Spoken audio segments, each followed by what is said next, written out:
कक्षा 10वीं Hindi course B के छात्र छात्राओं, सर्वप्रथम आचार्य देवेंद्र कुमार पांडे की तरफ से हिंदी परीक्षा की मंगल कामना हेतु मां सरस्वती जी से प्रार्थी हूं। आज आपके समक्ष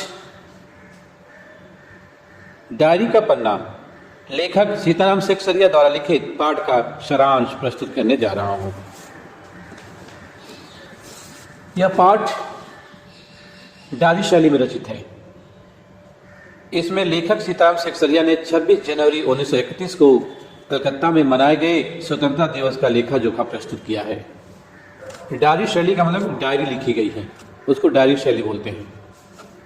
26 जनवरी 1930 को भारतवर्ष में पहला स्वतंत्रता दिवस मनाया गया था।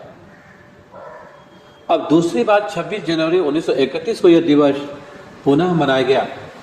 इस समारोह की तैयारियां कोलकाता में काफी पहले से चल रही थी। सभी कार्यकर्ता इसे सफल बनाने में जुटे हुए थे। बड़े बाजार के प्राय सभी मकानों पर, बड़े बाजार कोलकाता का फेमस बाजार है, उसको बड़े बाजार कहते हैं, तो बड़े बाजार के प्राय सभी मकानों पर राष्ट्रीय झंडा फहर रहा था। कई मकानों को भली प्रकार सजाया गया था। लोगों में बड़ा उत्साह था। पुलिस पूरे शहर में गश्त कर रही थी क्योंकि वे बिल्कुल नहीं चाहते थे कि कलकत्ता के लोग स्वतंत्रता दिवस मना सकें। प्रत्येक मोड़ पर गोरखे तथा सार्जेंट तैनात थे। घुड़सवारों का भी प्रबंध था। बड़े बड़े पार्कों और मैदानों को सवेरे से ही पुलिस ने घेर लिया था। जिस स्मारक के नीचे शाम को सभा होने वाली थी, उसे सुबह 6 बजे से ही पुलिस ने घेर लिया था ताकि वहां कोई जा न सके, कोई भी क्रांतिकारी न जा सके। कई जगह प्रातः ही झंडा फहरा दिया गया था। आप देखिए ना, श्रद्धानंद पार्क की बात हो रही है, तो श्रद्धानंद पार्क में बंगाल प्रांतीय विद्यार्थी संघ के मंत्री अविनाश बाबू ने झंडा गाड़ा तो उन्हें गिरफ्तार कर लिया गया। बिल्कुल अंग्रेजों की पुलिस नहीं चाहती थी कि ये लोग स्वतंत्रता दिवस मना सके। तारा सुंदरी पार्क में बड़ा बाजार कांग्रेस कमेटी के युद्ध मंत्री हरिश्चंद्र सिंह झंडा फहराने गए पर वे भीतर न जा सके। वहां काफी मारपीट हुई और कुछ लोगों के सिर फट गए। गुजराती सेवक संघ की ओर से जो जुलूस निकाला गया था, उसमें शामिल लड़कियों को गिरफ्तार कर लिया गया। सबसे बड़ी बात तो ये थी यहाँ पे कि भले एक साल बाद कलकत्ता वासियों ने स्वतंत्रता दिवस मनाया, पर उसमें पुरुष, स्त्री, लड़के, लड़कियां, नौजवान सभी शामिल थे, जो तारीफे काबिल थी बात। 11 बजे मारवाड़ी बालिका विद्यालय की लड़कियों ने अपने विद्यालय में झंडोत्सव मनाया, यानी झंडा का उत्सव मनाया।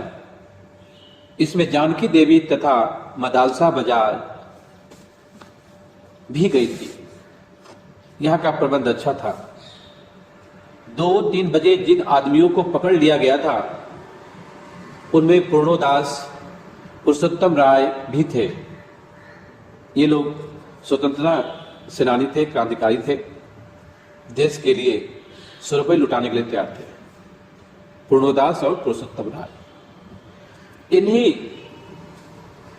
पूर्णोदास पर सुभाष बाबू के जुलूस के प्रबंध का पूरा भार था। स्त्री समाज अपनी तैयारी में लगी हुई थी। वे जुलूस निकालकर स्मारक की ओर बढ़ रही थी। 3 बजे से ही मैदान में भीड़ जमा होने लगी थी, जहां पर झंडोत्सव करना था। इस मैदान में होने वाली एक सभा बहुत बड़ी थी। इस मैदान में होने वाली यह सभा बहुत बड़ी थी। पुलिस कमिश्नर का नोटिस निकल चुका था इन क्रांतिकारियों के लिए कि अमुक धारा के अनुसार कोई सभा नहीं हो सकती। सभा में भाग लेने वाले व्यक्ति दोषी समझे जाएंगे। लेकिन इधर काउंसिल की तरफ से भी नोटिस निकाल दिया गया था, क्रांतिकारियों की तरफ से भी, कि स्मारक के नीचे ठीक 4:24 पर झंडा फहराया जाएगा और स्वतंत्रता की प्रतिज्ञा पढ़ी जाएगी। ठीक 4:10 पर सुभाष बाबू जुलूस लेकर आए। भीड़ की अधिकता के कारण पुलिस जुलूस को रोक नहीं पाई। पुलिस ने लाठियां चलाई, बहुत से आदमी घायल हो गए। सुभाष बाबू पर भी लाठियां पड़ी। वे बड़े जोर से वंदे मातरम बोल रहे थे। वे आगे बढ़ने के लिए कह रहे थे पुलिस भयानक रूप से लाठियां चला रही थी इन क्रांतिकारियों के ऊपर जो देश को स्वतंत्र कराने की कसम खाई हुई थी। क्षितिज चटर्जी का सिर फट गया था, सुभाष बाबू को पकड़ लिया गया और उन्हें गाड़ी में बिठाकर लाल बाजार लॉकअप में भेज दिया गया। लाल बाजार प्लेस नेम है, जैसे बड़ा बाजार था। फिर स्त्रियां जुलूस बनाकर चली, पुलिस ने डंडे बरसाए, अनेक लोग घायल हुए। स्त्रियों के एक दल का नेतृत्व विमल प्रतिभा कर रही थी। वे सभी स्त्रियां बहु बाजार के मोड़ पर बैठ गई। बहु बाजार प्लेस का नाम है। बाद में पुलिस उन्हें लॉरी यानी ट्रक में, बड़े ट्रक में बिठाकर लाल बाजार ले गई। 200 आदमियों के जुलूस को भी लाल बाजार में गिरफ्तार किया गया। मदरसा भी पकड़ी गई थी। कुल मिलाकर 105 स्त्रियां पकड़ी गई और बाद में रात के 9 बजे सब कुछ छोड़ दिया गया। बहुत बड़ी बात है, स्त्री और पुरुष दोनों कदम से कदम मिला रहे थे देश को स्वतंत्र कराने के लिए। रात 8 बजे खादी भंडार में कांग्रेस ऑफिस से फोन आया कि अनेक लोग गंभीर रूप से घायल हैं, उनके लिए गाड़ी चाहिए। अस्पताल जाने पर मालूम हुआ कि 160 आदमी अस्पतालों में पहुंचे। लगभग 200 आदमी घायल हुए थे। लाल बाजार के लॉकअप में स्त्रियों की संख्या 105 थी। उस दिन जो कुछ हुआ वो अपूर्व था। इस घटना से बंगाल या कलकत्ते का नाम का यह कलंक धुल गया कि यहां कोई काम नहीं हो रहा है। तो बच्चों, ये सारांश आपके सामने है। आज हम स्वतंत्र भारत में घूम रहे हैं, लेकिन आपको पता होना चाहिए कि 26 जनवरी 1930 को देश स्वतंत्र नहीं हुआ था, लेकिन हमारे लोगों ने, क्रांतिकारियों ने 26 जनवरी 1930 को पूरे हिंदुस्तान के लोगों ने स्वतंत्रता दिवस मनाया था, कलकत्ता को छोड़कर। कोलकाता के लोगों ने वही 1 साल के बाद जब लोग कहने लगे कि नहीं, यहाँ के लोग तो कुछ काम ही नहीं करते थे इसके लिए, जोश आ जाता है इन क्रांतिकारियों में। और 26 जनवरी 1930 को इन लोगों ने पूरे कोलकाता को बड़े बड़े मकानों को सजाने के लिए अब पूरे हिंदुस्तान को दिखा देते हैं कि हम भी किसी से काम नहीं है। सीताराम सक्सेरिया ने अपनी डायरी में इस प्रकार लिखा हुआ है। तो आप लोग निवेदन बच्चों, इस वीडियो को देखना है, लाइक करना है, शेयर करना है। तो 10वीं कक्षा को अच्छी कैसे पास करना है, अच्छा अंकों को लेकर के पास करना है। इसके बाद हम अगली वीडियो में मिलेंगे। तब तक के लिए कक्षा 10वीं हिंदी कोर्स बी के छात्र छात्राओं, सर्वप्रथम आचार्य देवेंद्र कुमार पांडे की तरफ से हिंदी परीक्षा की मंगल कामना हेतु मां सरस्वती जी से प्रार्थी हूं। आज आपके समक्ष डायरी का पन्ना लेखक सीताराम सक्सेरिया द्वारा लिखित पाठ का सारांश प्रस्तुत करने जा रहा हूं। यह पाठ डायरी शैली में रचित है। इसमें लेखक सीताराम सक्सेरिया ने 26 जनवरी 1931 को कलकत्ता में मनाए गए स्वतंत्रता दिवस का लेखा जोखा प्रस्तुत किया है। डायरी शैली का मतलब डायरी लिखी गई है, उसको डायरी शैली बोलते हैं। 26 जनवरी 1930 को भारतवर्ष में पहला स्वतंत्रता दिवस मनाया गया था।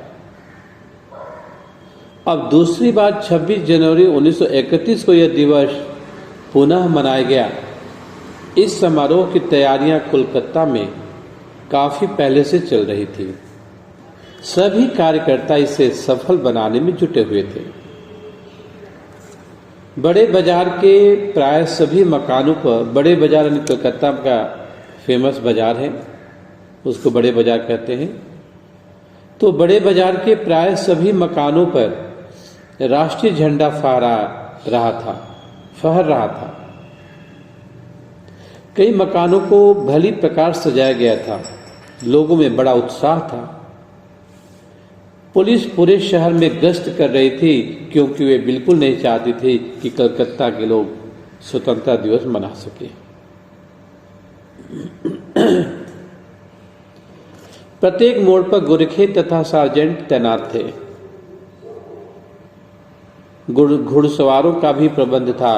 बड़े बड़े पार्कों और मैदानों को सवेरे से ही पुलिस ने घेर लिया था। जिस स्मारक के नीचे शाम को सभा होने वाली थी, उसे सुबह 6 बजे से ही पुलिस ने घेर लिया था, ताकि वहां कोई जा न सके, कोई भी क्रांतिकारी न जा सके। कई जगह प्रातः ही झंडा फहरा दिया गया था। आप देखिए ना, श्रद्धानंद पार्क की बात हो रही है, तो श्रद्धानंद पार्क में बंगाल प्रांतीय विद्यार्थी संघ के मंत्री अविनाश बाबू ने झंडा गाड़ा तो उन्हें गिरफ्तार कर लिया गया। बिल्कुल अंग्रेजों की पुलिस नहीं चाहती थी कि ये लोग स्वतंत्रता दिवस मना सके। तारा सुंदरी पार्क में बड़ा बाजार कांग्रेस कमेटी के युद्ध मंत्री हरिश्चंद्र सिंह झंडा फहराने गए, पर वे भीतर न जा सके। वहां काफी मारपीट हुई और कुछ लोगों के सिर फट गए। गुजराती सेवक संघ की ओर से जो जुलूस निकाला गया था, उसमें शामिल लड़कियों को गिरफ्तार कर लिया गया। सबसे बड़ी बात तो ये थी यहाँ पे कि भले 1 साल बाद कलकत्ता वासियों ने स्वतंत्रता दिवस मनाया, पर उसमें पुरुष, स्त्री, लड़के, लड़कियां, नौजवान सभी शामिल थे, जो तारीफे काबिल थी बात। 11 बजे मारवाड़ी बालिका विद्यालय की लड़कियों ने अपने विद्यालय में झंडोत्सव मनाया, यानी झंडा का उत्सव मनाया।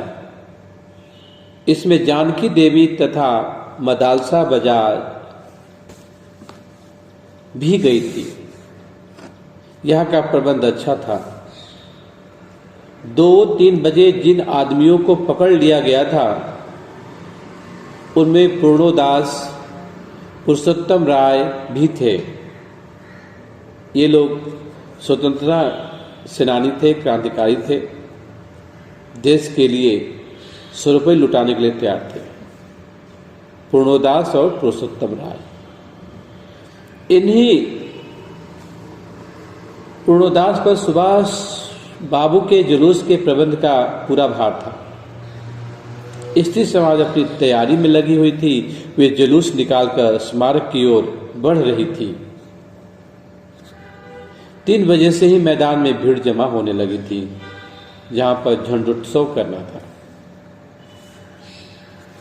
इस मैदान में होने वाली एक सभा बहुत बड़ी थी। इस मैदान में होने वाली यह सभा बहुत बड़ी थी। पुलिस कमिश्नर का नोटिस निकल चुका था इन क्रांतिकारियों के लिए कि अमुक धारा के अनुसार कोई सभा नहीं हो सकती। सभा में भाग लेने वाले व्यक्ति दोषी समझे जाएंगे।